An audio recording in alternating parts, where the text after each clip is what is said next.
미국은 해마다 여러분 5월 둘째 주일을 마더스데이로 지킵니다. 그러니까 오늘이 마더스데이인 거죠.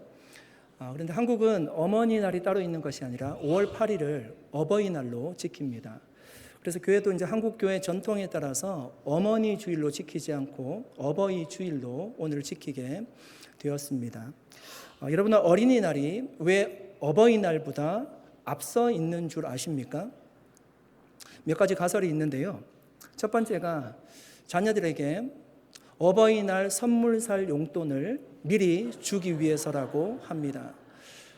그러니까 여러분 어린이날 때 선물을 아이들에게 사주거나 용돈을 주지 않았다면 오늘 선물을 기대하시면 안 됩니다. 네. 그리고 사실은 미국에는 여러분 이게 어린이날이 없지 않습니까? 근데 이럴 때는 아이들이 꼭 미국식으로 하지 않고요. 한국식으로 어린이날 때 선물을 달라고 하는 겁니다. 어디서 배웠는지 모르겠습니다. 아마 한국 학교에서 배운 것 같긴 한데 여러분 그리고 어린이날, 어버이날이 며칠 차이가 안 나는데 그 이유가 용돈을 주고 나서 아이들이 용돈을 다 쓸까 봐 날짜를 붙여놨다는 이야기가 있습니다. 두 번째 가설은요. 자녀에게 선물을 받을 자격이 없는, 자신이 없는 부모들이요. 마지막 기회로 어린이날 때 아이들에게 선물 공세를 통해서 자신의 선물을 구걸하는 마지막 기회를 주기 위해서라고 합니다. 그러니까 여러분 어버이날 큰 선물을 받았다라고 자랑하시는 분들은 돌아보면 어린이날 때 많은 큰 선물 공세를 했을 가능성이 큽니다. 세 번째 가설은 자녀를 위해서 큰 희생을 하지 않는 부모는 선물 받을 자격도 없다는 냉정한 교훈을 가르치기 위함이라고 합니다. 여러분 유머입니다. 심각하게 받지 마시기 바랍니다. 저는 우리 자녀들이 산호세 온누리교회 모든 자녀들이 성경 말씀에 따라서 하나님을 공경함으로 정말 기업의 복, 장수의 복을 다 받을 수 있기를 예수 그리스도의 이름으로 간절히 축복합니다. 오늘은 사랑은 삶입니다라는 제목의 세 번째 시간으로 말씀 나누도록 하겠습니다. 우리 6절 말씀 같이 한번 읽어보도록 하겠습니다. 같이 읽겠습니다. 불의를 기뻐하지 아니하며 진리와 함께 기뻐하고. 여러분 첫 번째 하나님의 사랑의 특징은요. 불의를 기뻐하지 않는 사랑입니다. 여러분 불의가 뭘까요? 불의. 한글 성경의 모든 버전들은요. 다 살펴봐도 다 불의라고 번역을 했습니다. 근데 영어 성경은 다양하게 번역을 했습니다. wrongdoing 이렇게 번역하기도 하고요. 악행이다 이렇게 번역하기도 하고 injustice, 그러니까 정의롭지 않은 것 이렇게 번역하기도 했습니다. not delight in evil, 악을 기뻐하지 않는 거다 이렇게 번역하기도 했습니다. 불의의 단어를 원어적인 의미를 보면요. 하나님의 판단과 규범에 일치하지 않는 것을 불의다 이렇게 해석했습니다. 여러분 우리는 세상에서 불의한 일들이 일어나고 있는 것을 많이 겪고 있고요. 많이 보고 있습니다. 실화를 바탕으로 한 44번 버스라는 단편 영화가 있습니다. 한 여성 운전기사가 시골길을 버스를 운행을 하고 있습니다. 그 버스에 탄 모든 승객들은요. 시골 버스이기 때문에 그 운전기사와 평상시에도 잘 알고 지내던 사람들입니다. 그런데 한참을 가다가 버스 정류소도 아닌데 이 손을 흔들고 버스를 세우는 남성이 있습니다. 그 운전 여성기사가 세워줘서 그 남성이 버스를 타게 됩니다. 그렇게 버스가 한참을 가다가 두 남성이 길을 가로막고 버스에 오릅니다. 그리고 승객을 향해서 돈을 요구합니다. 돈을 가로채고요. 버스를 내리려고 하다가 운전석을 바라보니까 여성이라는 것을 알게 됩니다. 그리고 그 여성기사를 끌어내어서 성폭행을 합니다. 그 승객들이 창문 너머로 그 현장을 바라보고 있습니다. 그런데 어느 누구도 그 현장에 뛰어들지 않습니다. 그냥 보고만 있을 뿐이었습니다. 그런데 뒤에 탔던 그 한 남성이 내려서요. 그 여성 기사를 도와주게 됩니다. 싸우다가 흉기에 몸을 베이게 돼요. 두 강도는 그 길로 도망하게 됩니다. 그 운전 여성 기사가요. 버스에 올라서 원망 어린 눈빛으로 승객들을 한참 동안 이렇게 바라보고 있습니다. 그리고 그 상처를 입은 남성이 버스를 타려고 할 때 그 버스 문을 그냥 닫아버립니다. 그리고 그 남성이 가져왔던 백을 창문을 열어서 바깥으로 그냥 던져버립니다. 이 남성은 굉장히 황당한 거죠. 자기가 유일하게 도와주었는데 자기를 버스에 태우지 않고 그냥 버스가 간다는 것이 도무지 이해가 가지 않는 겁니다. 그렇게 버스는 출발하게 됩니다. 그 남성은 가방을 메고 시골길이기 때문에 이곳을 벗어나야 했습니다. 히치하이킹을 해서 다른 승용차를 잡아 타고요. 이제 거기를 벗어나게 되는 겁니다. 한참을 가다가 자기가 탔던 그 버스가 낭떠러지에 떨어져서 모든 사람들이 다 죽었다는 것을 알게 됩니다. 그 남성은 왜 자신에게 그 여성 기사가 그렇게 쌀쌀맞게 대했는지 그때서야 알게 되었다는 표정으로 옅은 미소를 지으면서 그 영화는 끝이 나게 됩니다. 여러분, 이 이야기에서 불의한 사람은 누구입니까? 어떤 사람이 불의한 사람입니까? 두 강도, 물론 불의한 사람들입니다. 사람들에게 돈을 빼앗고 피해를 줬기 때문에 불의한 사람들입니다. 그런데 두 강도만 불의한 것이 아닙니다.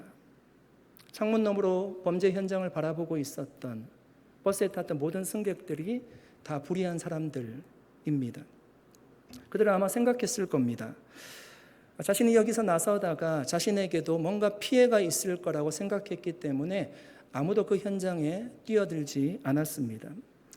여러분, 하나님의 사랑은 이런 불의를 기뻐하지 않는 사랑이라고 얘기합니다. 불의에 침묵하는 것은 하나님이 기뻐하지 않는 일입니다.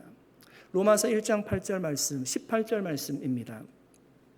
하나님의 진노가 불의로 진리를 막는 사람들의 모든 경건하지 않음과 불의에 대하여 하늘로부터 나타나나니. 무슨 얘기죠? 하나님의 진노가요, 불의한 사람에게 반드시 나타나게 될 거라는 겁니다. 아합 왕이 나봇의 포도원을 가지고 싶었어요. 나봇의 포도원을 가지고 그 포도밭을요, 채소밭으로 만들고 싶었습니다. 그래서 왕이 제안을 하는 겁니다. 그 포도밭을 주면 더 큰 포도밭을 주겠다는 겁니다. 아주 좋은 포도밭을 주겠다는 겁니다. 아니면 당신이 돈으로 원하면 충분한 돈을 주겠다라고 얘기합니다. 그런데 나봇이 못 주겠다는 겁니다. 못 바꾸겠다는 겁니다. 왜냐하면 우리 조상들에게 유산으로 받았기 때문에 그것을 주는 것은 합당치 않다라고 얘기하는 거죠. 아합이 그 얘기를 듣고요, 얼마나 실망했는지 식음을 전폐했습니다. 그 광경을, 그 모습을 아내 이세벨이 보고요, 마음 아파합니다. 그래서 묘책을 생각해냈습니다. 나봇이 하나님과 왕을 저주했노라고 그렇게 소문을 내기 시작합니다. 두 정인을 세워서 그렇게 얘기하는 거죠. 결국은 나봇이 죽게 됩니다. 그 포도원을 빼앗아서요, 남편인 아합에게 주게 돼요. 아합이 얼마나 좋아했는지 모릅니다. 자기가 정말 갖고 싶은 포도원을 갖게 되었기 때문입니다. 그런데 여러분, 그 이야기의 끝이 어떻게 맺어질까요? 하나님이 그 사건으로 말미암아요, 아합이 아람과의 전쟁에 나갔다가 성경에 그대로 표현하고 있습니다. 한 병사가 무심코 쏜 화살에 맞아서 전사했다라고 합니다. 뿐만 아니라 이세벨은 어떻게 죽었을까요? 2층에서요 던져져서 창자가 튀어나와서 죽었노라고 얘기하고 있습니다. 여러분, 이처럼 하나님은 불의한 일을 기뻐하지 않습니다. 예루살렘 성이 무너졌어요. 여러분, 예루살렘 성이 무너진 것이요, 당시에 그 주변에 살던 사람들에게도 굉장히 충격적인 사건이었습니다. 왜냐하면 예루살렘 성은 외세에 의해서 공격을 많이 받기는 했지만 한 번도 함락된 적이 없기 때문입니다. 하나님께서 예루살렘 성을 늘 지켜주셨습니다. 그런데 그런 예루살렘 성이 무너졌다는 것이요, 주변에 살던 사람들에게도 굉장히 충격적인 사건이었습니다. 왜 예루살렘이 무너지게 되었을까요? 여러분, 원래 이스라엘 백성들은 가나안 땅을 차지할 수 있는 사람이 아니에요. 그들의 힘으로 가나안 땅을 정복할 수 없습니다. 군사력이 좋은 것도 아니었고 힘이 있는 것도 아니었습니다. 돈이 있는 것도 아니었습니다. 예루살렘 성을 정복했던 것은 유일하게 그들이 하나님을 의지했기 때문입니다. 그런데 어느 순간 이렇게 생각하는 거죠. 하나님 없어도 내가 살 수 있을 것 같은 마음을 가지는 겁니다. 하나님 없어도 이 예루살렘 성을 우리가 지킬 수 있을 것 같은 교만한 마음이 싹트기 시작합니다.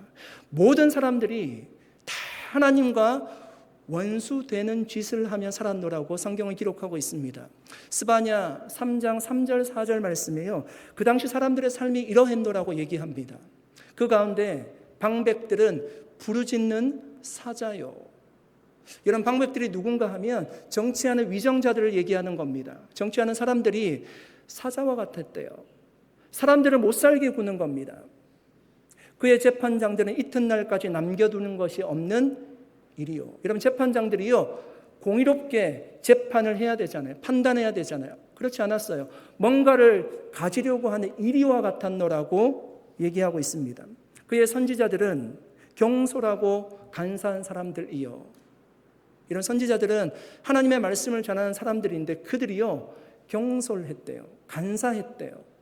자신의 이야기를 하는 것입니다. 그의 제사장들은 성소를 더럽히고 율법을 범하였도다.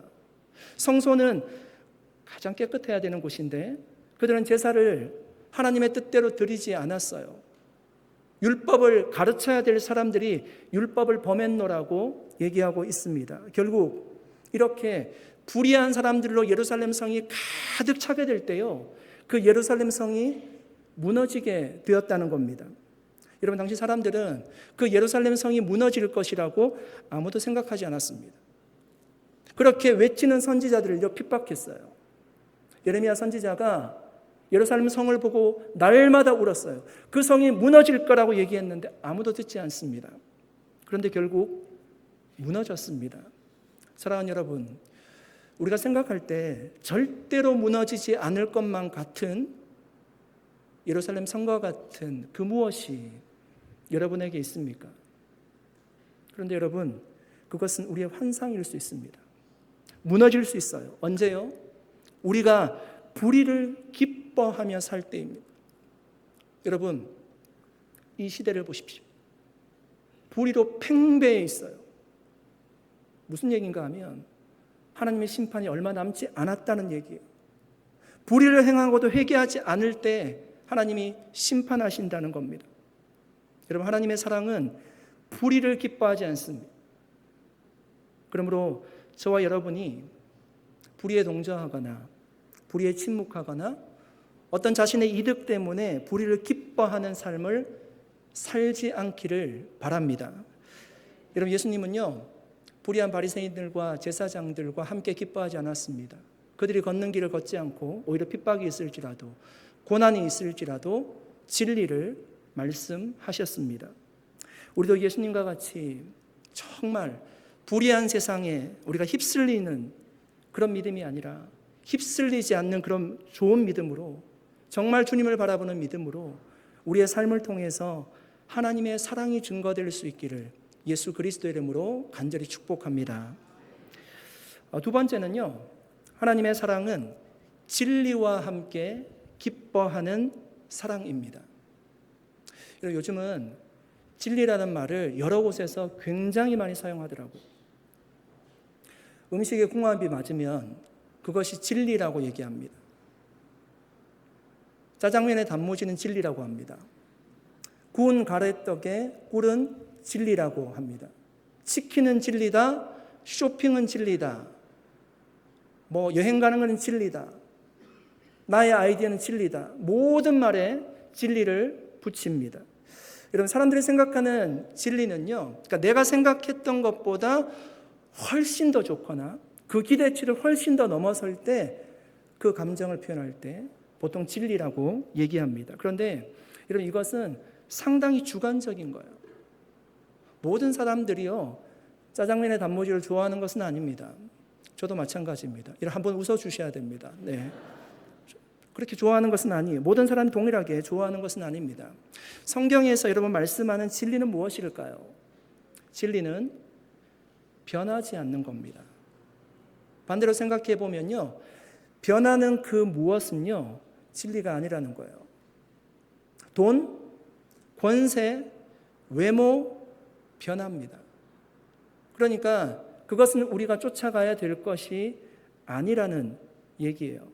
그 돈, 권세, 외모가 우리를 성공하게 만들 수도 있고요. 그리고 우리의 이름을 높일 수도 있을 겁니다. 그런데 그것이 변한다면 우리가 끝까지 추구해야 될 것은 아니라는 얘기입니다.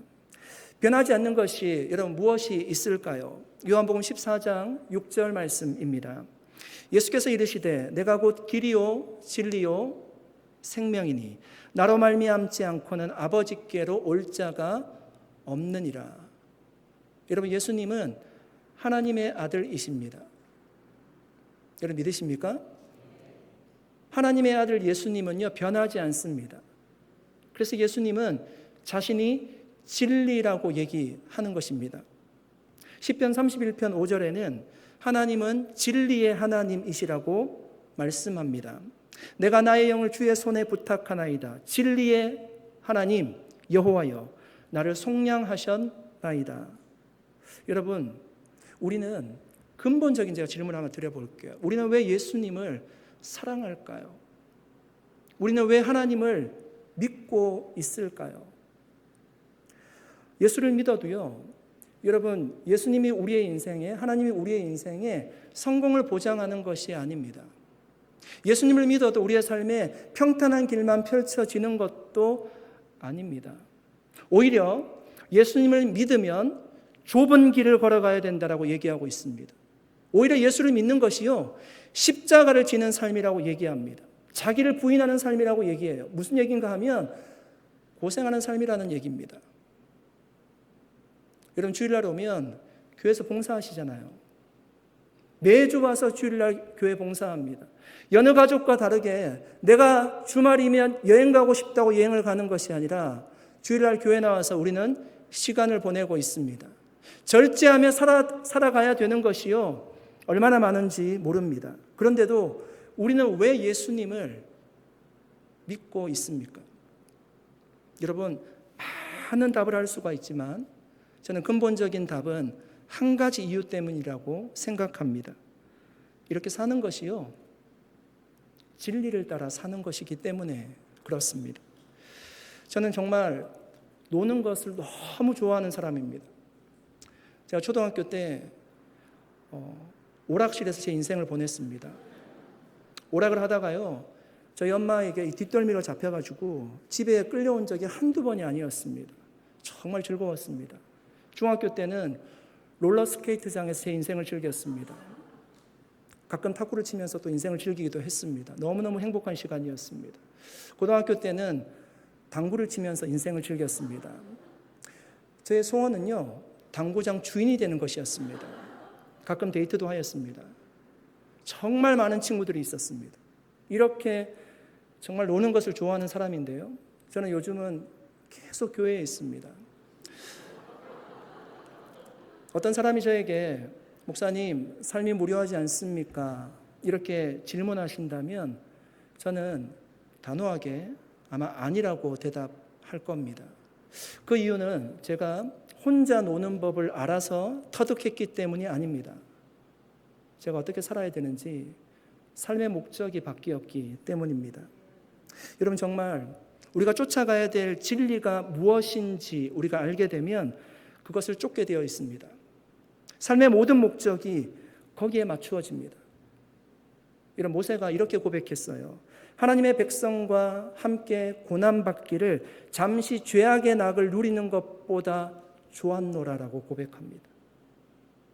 다니엘은요 사자굴에 던져지는 게 두려워하지 않았습니다. 예수님의 제자들이 그물과 배를 버려두고 예수님을 쫓습니다. 세리 삭개오가 자신이 그저 가진 것이 있으면 재산의 절반을 가난한 자들에게 나눠주겠노라고 고백합니다. 여러분 정말 대단한 믿음이죠. 어떻게 그들은 이렇게 결단하면서 살겠노라고 다짐할 수 있었을까요? 진리이신 하나님을 만났기 때문입니다. 진리이신 하나님께 유일하게 인도해 줄 예수 그리스도를 그들이 만났기 때문입니다. 여러분 성경에 보시면요 그들이 그런 삶을 억지로 살아간 것이 아닙니다. 기쁨으로 살아갔습니다. 진리이신 하나님이 기뻐하는 삶을 살아가는 것이 그들에게도 기쁨이었습니다. 여러분 혹시 오늘 억지로 교회에 나오신 분이 계십니까? 아마 한두 분 정도 가능성이 있을 수 있습니다. 여러분 요즘 협박을 받아서 매주 교회 나오고 계신 분이 계십니까? 아마 없을 거예요. 네, 지금 옆으로 보는 분이 있어서 아마 눈치를 주는 것 같은데 아마 없을 거예요. 여러분 우리는요 주일날 교회 나오는 것이 기뻐서 나오는 거잖아요. 하나님 앞에 예배하는 것이 기뻐서 나오는 거잖아요. 찬양하는 것이 기뻐서 나오는 것이고요. 그리스도 안에서 교제하는 것이 우리에게 기쁨이기 때문에 우리가 교회 나오는 것 아닙니까? 이런 삶이 하나님이 말씀하시는 진리와 함께 기뻐하는 삶이에요. 여기 진리가 누구라고요? 예수님 하나님이잖아요. 그 하나님과 기뻐하는 삶이 이런 삶이기 때문에요. 우리가 그렇게 살아가는 거죠. 저는 우리 각자가 좀 더 이 말씀을 깊이 묵상해 보았으면 좋겠습니다. 이번 주에 여러분 돌아가셔서 이 말씀을 개인에게 한번 적용해 보십시오. 진리이신 하나님과 함께 기뻐하는 삶이 무엇일까? 그 진리이신 하나님이 나에게 원하시는 것은 무엇일까? 거기에 우리의 포커스를 맞추면요, 거기에 우리가 힘을 쓰게 되면 그 진리이신 하나님과 함께 기뻐하는 삶을 살아갈 수가 있습니다. 무엇과도 부럽지 않은 그 삶을 살아갈 수가 있습니다. 이런 삶이 정말 하나님이 말씀하시는 진리와 함께 기뻐하는 삶입니다. 두 친구가 길을 가다가 우리 종교로 개종하는 분에게는 100만 원을 드립니다라는 글귀를 보았습니다. 아무래도 분위기가 이상해 보였으나 한 친구가 농담처럼 이야기했습니다. 뭐 들어가 보고 마음에 안 들면 그냥 나오면 되고 마음에 들면 100만 원이 생기니까 괜찮은데? 라고 친구가 얘기했습니다. 그리고 그 친구는 그 종교단체의 건물 안으로 들어갔습니다. 한참이나 있다가 나온 친구에게 물었습니다.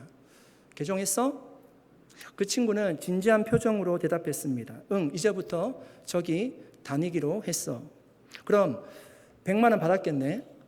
그러자 그 친구가 한심하다는 표정으로 말했습니다. 진리를 아는 게 중요하지 무슨 돈이 필요가 있어. 어떻게 불신자들은 다들 돈만 밝히는지 모르겠단 말이야. 자기가 언제 그랬다고 그죠? 사랑하는 여러분, 우리가 진리이신 예수님을 정말 깊이 만나게 되고 깨닫게 되면 우리의 삶이 온전히 주님을 따르게 될 줄로 믿습니다. 여러분 그 삶에요 정말 기쁨이 충만한 삶이에요. 가끔 당구가 치고 싶기도 하지만 그런데 여러분 이 삶에 비교할 수 없습니다. 너무너무 기쁩니다. 무엇과도 비교할 수 없는 기쁨이 저에게 있고 여러분에게 있습니다. 그렇게 여러분 정말 진리이신 우리가 주님 사랑하며 주님과 함께 기뻐하며 이 믿음의 길을 걸어갈 수 있기를 예수 그리스도의 이름으로 간절히 축복합니다. 세 번째, 여러분 하나님의 사랑은 모든 것을 참는 사랑입니다. 이런 바울은 우리가 말씀을 나누었듯이 이미 5절에서 하나님의 사랑이 오래 참는 사랑이라고 얘기했습니다. 그런데 한 번 더 강조하고 있습니다. 하나님의 사랑은 오래 참는 사랑이기도 하지만 모든 것을 참아내는 사랑이 하나님의 사랑이라고 말씀합니다. 여러분 우리는 무례하게 얘기하는 사람들, 그들을 만날 때 보통 관용어로 얘기하는 것이 선을 넘었다 이런 표현을 사용합니다. 여러분 선을 넘은 사람에게 여러분은 어떻게 대처를 하고 있습니까? 세상에서는 이렇게 하라고 가르쳐주고 있습니다. 무례한 사람에게 웃으며 대처하는 법이라는 책이 있습니다. 굉장히 크게 베스트셀러였습니다. 뭐라고 얘기하는가 하면 첫 번째는 상대의 발언이 문제가 될 수 있음을 알려주라고 합니다. 웃는 얼굴로 우아하게 이렇게 얘기하라는 겁니다. 제3자가 들으면 오해할 수 있겠네요. 당사자가 들으면 상처받겠네요. 최대한 말을 감정을 배제하고요. 건조하게 얘기하라고 자세하게 알려주고 있습니다. 두 번째는 무례한 사람의 말을 되물으라는 것입니다. 저 사람은 얼굴이 참 이타적이네 이렇게 얘기했다면 저 사람이 못생겼다는 얘기인가요? 이렇게 얘기를 해서요. 그 사람이 한 얘기가 어떤 말인지를 한번 생각할 수 있도록 하라는 겁니다. 세 번째는 무성의한 반응도 좋다고 합니다. 그 사람이 막 열을 내서 얘기하는데 상대방이 대꾸를 하지 않으면 그 마음이 그냥 이렇게 사그러들지 않습니까? 그렇게 무성의하게 반응하라고 합니다. 네 번째는 유머를 활용하라고 합니다. 이 방법은 내공과 마음의 여유가 필요하다고 합니다. 영양가 없는 잔소리로 선을 넘을 때는 요즘 잔소리하면 선물 주고 해야 돼요 라고 유머를 하면서요, 화제를 전환하라고 합니다.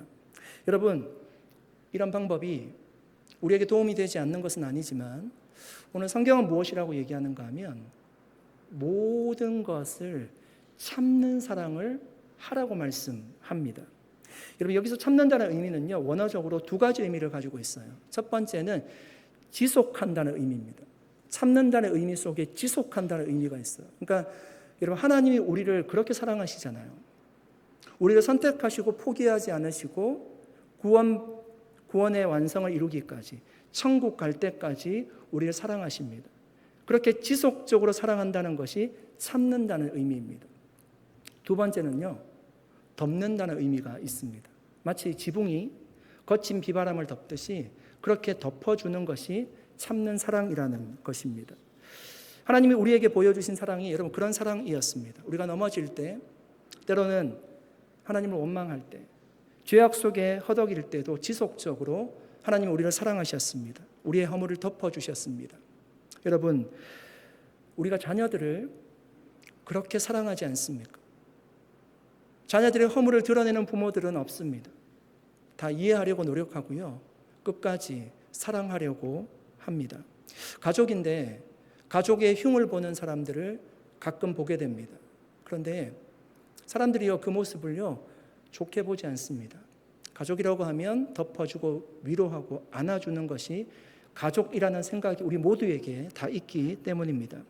여러분, 일반적인 사랑은요, 사랑할 사람을 사랑합니다. 내가 사랑받으려면 사랑할 짓을 하면 사랑받을 수 있습니다.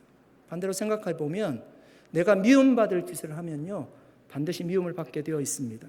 그런데 하나님이 말씀하시는 사랑은, 지금 말씀하시는 사랑은 일반적인 사랑을 얘기하는 것이 아니라 하나님이 우리를 사랑하신 것처럼 반드시 그렇게 참는 사랑을 실천하라고 말씀하시는 겁니다.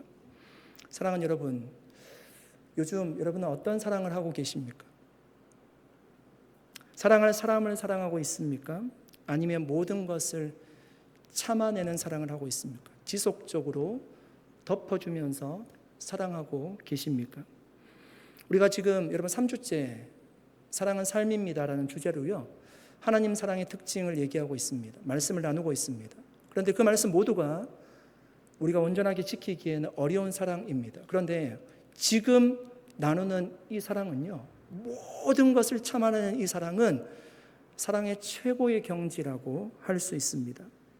여러분, 우리는 정말 그럴 수 없는 죄인들이기 때문입니다. 그럼에도 불구하고 여러분, 노력은 해보아야 되지 않겠습니까? 주님이 도저히 안 될 말씀을, 불가능한 말씀을요, 성경에 기록하지는 않으셨을 겁니다. 여러분, 이런 사랑을 해서 오히려 우리에게 기감이 되는 분들도 많이 있습니다. 여러분, 바울 사도를 한번 생각해 보십시오. 죽을 고비를 얼마나 많이 넘겼습니까? 그럼에도 불구하고요, 유대인을 향한 사랑을 멈추지 않았습니다. 자기 동족이 구원받기를 끝까지 바라고 있습니다. 손양화 목사님은 자신의 아들을 죽인, 두 아들을 죽인 그 죄인을 양아들로 삼아서요, 끝까지 사랑하지 않습니까? 그것이 많은 사람들에게 감동을 주고 있습니다. 그러므로 우리도 그냥 여러분, 이 말씀을 나에게는 해당이 되지는 않는 말씀, 내가 지킬 수 없는 말씀, 그냥 선을 그어두고 이것은 생각하지 않는 그런 말씀을 우리가 받는 것이 아니라, 어려워 보이는 말씀일지라도 우리가 도전해보고 그렇게 살아볼 수 있기를 축복합니다. 여러분, 그 삶을 통해서 우리도 하나님의 사랑을요, 더 깊이 깨닫게 될 겁니다.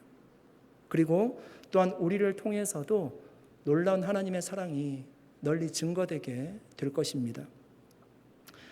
이제 말씀을 정리하겠습니다. 성경을 처음 라틴어로 번역한 성 제롬이라는 수도사가 있습니다. 예수님이 태어난 베들레헴에서요, 성경을 번역하고 있다가 그가 기도하는 중에 예수님께서 자신에게 찾아오는 환상을 보게 됩니다. 제롬이 예수님께 말씀드렸습니다. 사랑하는 예수님, 제 마음을 다해 당신께 선물을 드리고 싶습니다. 예수님 말씀하십니다. 하늘 땅 거기에 있는 모든 것이 다 내 것인데 내가 무엇을 내게 주겠단 말이냐. 저는 돈이 필요 없습니다. 있는 모두를 주님께 드리겠습니다. 난 돈이 필요 없다. 너의 돈을 가난한 사람들에게 주어라. 그래도 저는 주님을 빈손으로 보낼 수가 없습니다. 무엇을 드리면 받으시겠습니까?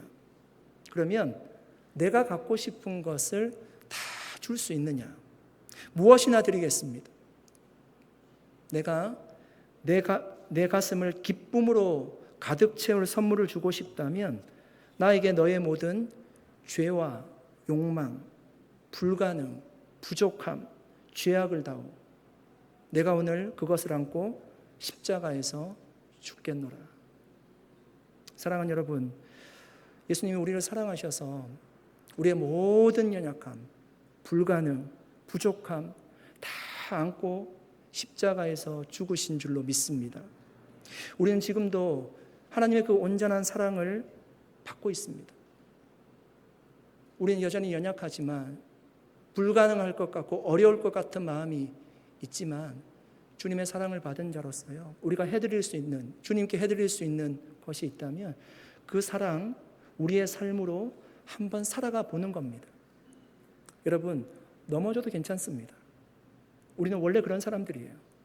그 자리에서 다시금 일어나서요, 그 사랑 다시금 실천해 보면 또 되는 것입니다. 그렇게 하다 보면 우리의 삶이 조금씩 예수 그리스도를 닮아가는 모습을 깨닫게 될 것입니다. 저와 여러분이 그렇게 하나님 앞으로 한 걸음 한 걸음 더 걸어나가는 우리 모두가 될 수 있기를 바랍니다. 기도하겠습니다.